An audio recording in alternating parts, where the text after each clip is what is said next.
हम लोग स्टार्ट करते हैं with the very first point. देखो आप लोग को पता है बहुत 20, मैं मानता हूँ कि 20% बच्चों ने इस दिन एग्जाम दिया होगा, है ना। जैसे मान लो टोटल 10 शिफ्ट्स होने वाले हैं, तो कितना 5 दिन में 10 शिफ्ट्स होने वाले हैं, तो 5 डेज मतलब 20% पीपल इन ईच शिफ्ट। मतलब अगर भाई अगर 10 लाख बच्चे एग्जाम दे रहे हैं तो 2 लाख बच्चों का मतलब समझ लो 2 लाख बच्चों का एग्जामिनेशन डे 2 को पड़ा होगा। तो ठीक है, तो शिफ्ट 1 में कहीं ना कहीं उसका भी आधा कर दो, तो 1 लाख बच्चे 9 से 12 बजे एग्जाम दिए होंगे। तो उनका कैसा पेपर रहा है, रिव्यू कैसा रहा है, उस पर बात करेंगे और वो डिस्कशन करेंगे। ठीक है, तो जल्दी से जुड़ जाओ। नेक्स्ट पॉइंट हम लोग ऐड करेंगे। देखो अब हम लोग स्टार्ट करते हैं एनालिसिस के साथ। सबसे पहला पॉइंट क्या है कि प्रीलिमिनरी पेपर एनालिसिस कैसा कहता है, रुझान क्या कहता है, बच्चे से की बातचीत कैसा कहता है, रिव्यू कैसा कहता है, थोड़ा बहुत क्वेश्चंस को देखा गया, उससे उसको कंपेयर किया गया पिछले जनवरी से, ठीक है, पिछले साल से, तो कैसा रहा है उसको बात करेंगे। फिजिक्स देखो, फिजिक्स कहीं ना कहीं इजी आया था, ठीक है, इस बात का ध्यान रखो, फिजिक्स कहीं ना कहीं इजी आया था, मतलब इजी से मॉडरेट बोल रहा हूँ, ठीक है, लेकिन बच्चों से बना है इजी, तीनों में सबसे आसान मैं बोलूंगा इजी था, ठीक है। केमिस्ट्री कैसा था, केमिस्ट्री था इजी से मॉडरेट के बीच में, ठीक है, इजी से मॉडरेट के बीच में था। और मैथ्स था बढ़िया, मैथ्स इस बार अच्छा आएगा, तीनों में सबसे अच्छा मैथ्स था, क्योंकि वो हर बार होता है, मैथ्स ट्रिकी होता है, लेंदी होता है, ठीक है। तो उससे रिलेटेड क्या है भाई, इसका टोटल जो ओवरऑल सीन बनता है ये बन जाता है कहीं ना कहीं मॉडरेट, ठीक है। अगर मैं इन तीनों को कंबाइन करूं तो इन तीनों का फिजिक्स केमिस्ट्री मैथ्स का ओवरऑल कंटेंट बन जाता है मॉडरेट। मॉडरेट बन गया, इसका मतलब क्या हुआ भाई, इसका मतलब कि पेपर हम लोग का मॉडरेट था, ठीक है। हम तो ये चेंज हो सकता है, आप लोग को ऐसा लगे मुझे बताना।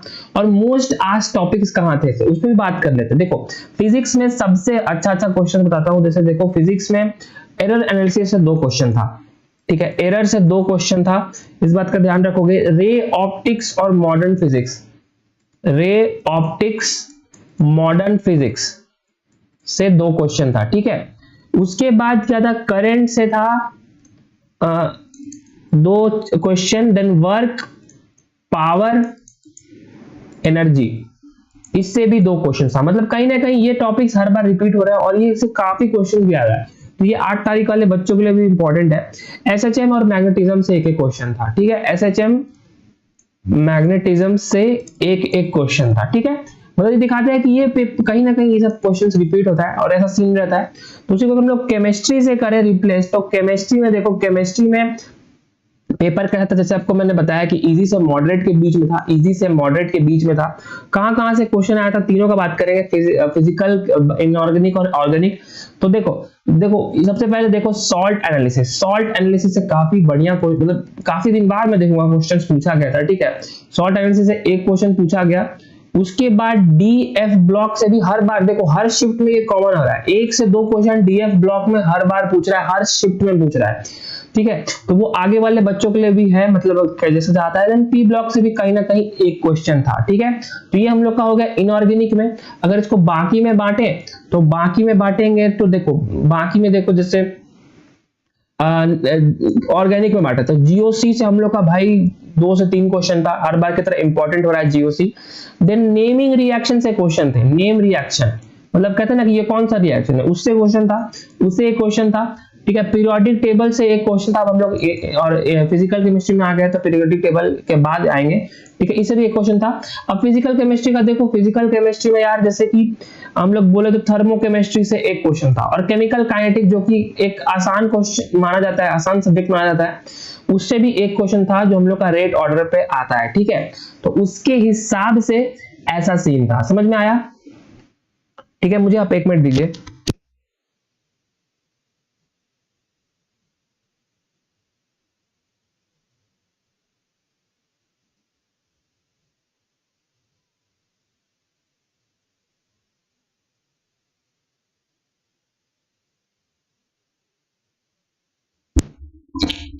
तो ये सीन रहा था केमिस्ट्री का। तो उसके बाद अगर हम लोग मैथ्स की भी चर्चा करें, मैथ्स पे देखो, मैथ्स तो हम लोग का केमिस्ट्री का कुछ ऐसा वाला इजी से मॉडरेट जैसे बताया। उसके बाद अगर मैथ्स में आएंगे तो मैथ्स भी कुछ सिमिलर था, मतलब ट्रिकी था लेकिन लेंथी पेपर था, ठीक है, मतलब बच्चों से बन रहा था but it was taking time, ठीक है। तो उस पर भी देख लेते हैं। तो मैथ्स कैसा पेपर था, मैथ्स अगर हम लोग देखें तो मैट्रिक्स से 3 क्वेश्चन थे, स्ट्रेट लाइन से 2 से 3 क्वेश्चन थे, ठीक है, सीक्वेंस सीरीज से 1 के अराउंड क्वेश्चन था, ठीक है, आप लोग कंफर्म कर लेना 1 क्वेश्चन के अराउंड था। Then differential equation vector 3D से 2 क्वेश्चन था, डिफरेंशियल इक्वेशन से वेक्टर 3D से 2 क्वेश्चन था, ठीक है, बाइनोमियल कॉनिक सेक्शन से 1 question, binomial then conic section basically parabola और इलिप्स, ठीक है, कॉनिक सेक्शन में लिख रहा हूं, उसमें से कितना 1 से 2 क्वेश्चन था दोनों में, ठीक है। तो ये हम लोग का ओवरऑल प्रीलिमिनरी पेपर एनालिसिस है, जो कहीं ना कहीं आपको बताता है कि फिजिक्स इजी मॉडरेट था, केमिस्ट्री इजी मॉडरेट था और मैथ्स ट्रिकी लेंथी था, ठीक है। मार्क्स परसेंटाइल पे आ जाते हैं, तो मार्क्स परसेंटाइल पे देखेंगे तो 99 परसेंटाइल के लिए आप देखो इस वाले पेपर में तो 175 प्लस करना पड़ेगा भाई, ठीक है, क्योंकि थोड़ा सा पेपर मॉडरेट था तो 175 प्लस करना पड़ेगा 99 परसेंटाइल के लिए, 98 के लिए 165 करना पड़ेगा, ठीक है, 97 के लिए 150 से 155 प्लस करना पड़ेगा, ठीक है, 96 के लिए 140 करोगे, 95 के लिए करोगे 130, 94 परसेंटाइल के लिए करोगे कहीं ना कहीं 120 से 125 प्लस, ठीक है, 93 के लिए कितना पड़ेगा 115 करना पड़ेगा, 92 के लिए 110, इसको करना है 100, और अगर 92 से 95 ऐसे इस ऑर्डर के प्लस में आ रहा है तो आप लोग का 90 परसेंटाइल इस सेशन में बन जाएगा। समझ में आया? तो ये हम लोग का था preliminary paper analysis for day 2 shift 1 marks versus percentile and preliminary paper discussion की कैसा रहा था पेपर। सेकंड पेपर पे बढ़ते हैं, ठीक है। फर्स्ट पेपर के बाद की अगर हम लोग का डे 2 शिफ्ट 2 की बात करें 3 से 6 बजे जो था 4 तारीख को, ठीक है, सेशन 2 में, तो वो कैसा था उस पे भी आते हैं। तो इस बार का पेपर हो गया था सबसे आसान, मतलब कहो ना कहो इस वाला पेपर सब वन ऑफ द सबसे इजीएस्ट सेशन था अभी तक में। तो इजी से मॉडरेट है फिजिक्स का टफनेस, ठीक है। देन केमिस्ट्री में देखोगे तो वो भी इजी से मॉडरेट के बीच में ही था, ठीक है। मैथमेटिक्स में क्या था, मॉडरेट था, जिसके कारण ये तीनों को अगर आप लोग मिलाओगे तो हम लोग का ओवरऑल पेपर बन जाएगा मॉडरेट माइनस, ठीक है, इसको ब्लैक कलर में लिखता हूं, मॉडरेट माइनस बन जा रहा है हम लोग का डे 2 सेशन 2, मॉडरेट माइनस। समझ में आया? ठीक है। मोस्ट आस्क्ड टॉपिक जो सबसे स्टार मार्क वाला चीज है उस पे भी जल्दी से देख लो, ठीक है। फिजिक्स पे आते हैं तो फिजिक्स हम लोग ऐसा था कैलकुलेशन बेस्ड था, कैलकुलेशन और फॉर्मूला बेस्ड, मतलब अगर फॉर्मूला पता है कैलकुलेशन आता है तो क्वेश्चन जरूर बनेगा, ठीक है।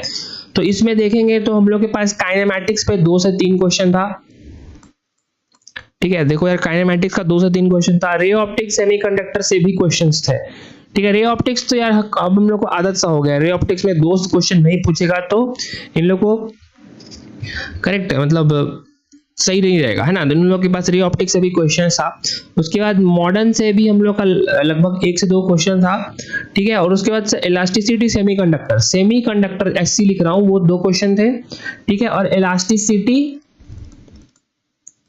में कहीं ना कहीं 1 से 2 क्वेश्चन था, ठीक है। समझ में आया?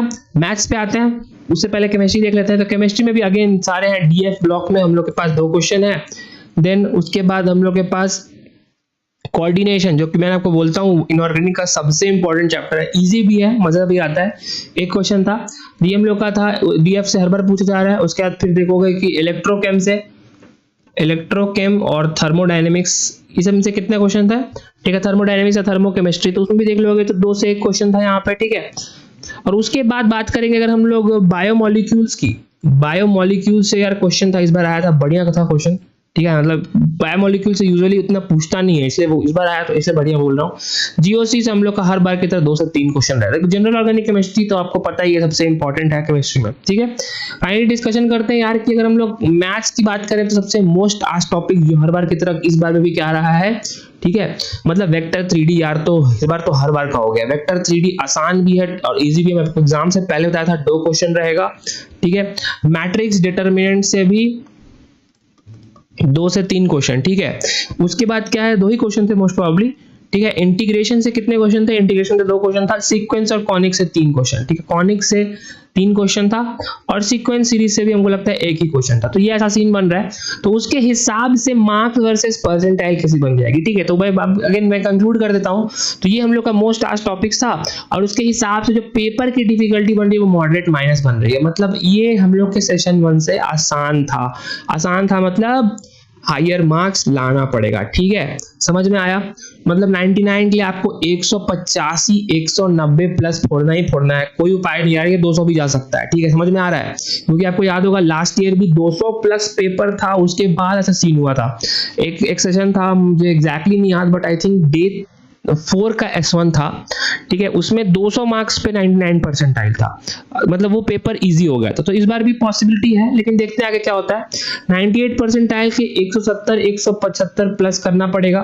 ठीक है, 97 के लिए आपको करना होगा 165 प्लस, 96 के लिए करोगे 150 प्लस।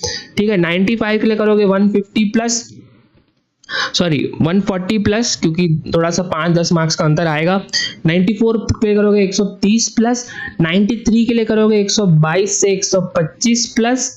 ठीक है, देन 92 के लिए करोगे 115, 91 के लिए करोगे 110 और 90 परसेंटाइल के लिए 100 से 105 के ऊपर आ रहा है तो काम बन जाएगा। ठीक है, मतलब इतना करना होगा 90 परसेंटाइल के लिए। समझ में आया? तो ये टॉप 10% आने का सीन है। तो इसी के साथ हम लोग का वीडियो एंड होता है। उससे पहले मैं आप लोग को 2025 के डेटा से कंपेयर कर देता हूँ, कट ऑफ की भी बात करते हैं हम लोग। तो कट ऑफ करने के लिए क्या करना पड़ेगा? जनरल 93.10 है तो 2025 के अकॉर्डिंग, तो इस बार जनरल अगर आप 2026 में हो तो आपको 93.5 परसेंटाइल लाना पड़ेगा मेरे भाई। क्यों? क्योंकि इस बार जो है जेई एडवांस में, क्योंकि सीट्स उतनी ही है 2 लाख 2.5 लाख ही है ना। हमको पता है कि कट ऑफ मतलब क्या होता है। कट ऑफ मतलब वैसे बच्चे जो जेई एडवांस के लिए क्वालिफाई करते हैं, यानी टॉप 2.5 लाख कैंडिडेट्स, है ना। तो ये तो 2.5 लाख 2025 में था, 2026 में था, लेकिन जो नंबर ऑफ कैंडिडेट्स है वो इस बार 2026 में ज्यादा है 25 के हिसाब से। तो परसेंटाइल क्या हो जाएगी? हायर हो जाएगी।